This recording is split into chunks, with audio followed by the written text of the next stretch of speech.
let's talk about BC. The final count, just 27 votes separating the Conservatives, the NDP, and worked out in favor of the BC NDP in the final count on Monday night. Yeah, I remember looking at seat projection maps from last year, and it looked like the NDP might win 80 seats because you had this very kind of perfect vote split from their perspective, where you had BC United and the upstart BC Conservatives kind of battling for the Conservative vote. And it really did look like, unless they got their house in order, the NDP would win an even bigger majority. And I'm sure he would like a little bit more of a margin than he got in this election, but it's something he can work with for sure. It's interesting about the BC election. For the first time, I think, in Canada, we saw the outbreak of election truthers, people who were suggesting that the vote was rigged, the elections workers were producing ballots from unknown places. And of course, our old friend David Parker was at the forefront. Belatedly, we saw some Conservative staffers come out and try to pour some cold water on that. Yesterday, John Rustad finally said, he accepts the results. BC election workers did a good job, but it's something to watch for. This has now come across the border. This idea that if your side doesn't win the election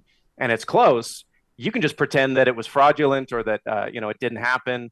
And I don't know how we stuffed that genie back in the bottle, to be honest with you. Is there a curveball in the Saskatchewan election result? The NDP did really well in the cities, considerably better than they did last election. But at the end of the day, Scott Moe, the Saskatchewan Party, a fifth consecutive majority. Are you surprised at all? Not really. I mean, I think a lot of progressives got excited about those polls in the last little while that showed that the NDP could pull this out. But as we've seen in Alberta many, many times, you really have to be perfect as a non-conservative party to win an election on the prairies. In BC, in Manitoba, parties there have a little room to work with. They don't have to win every single urban seat. It's still a remarkable rebuke of Scott Moe's government. I think it speaks to the unpopularity of all this anti-trans stuff that these governments have been riding really hard to kind of whip up their base. And so now Scott Moe has to try to govern a province possibly without any MLAs in its two largest urban centers, and good luck with that.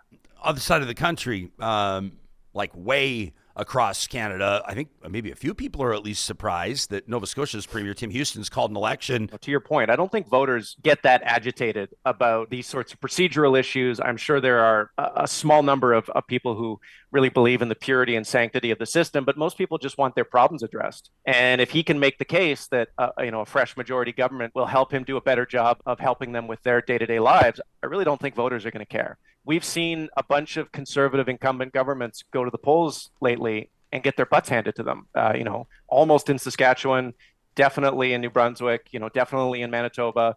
And so he's kind of playing with fire a little bit here. Yes, the polls seem to suggest that he's, comfortably in majority territory. But as we've seen in many provincial elections, things can shake up and change very, very quickly.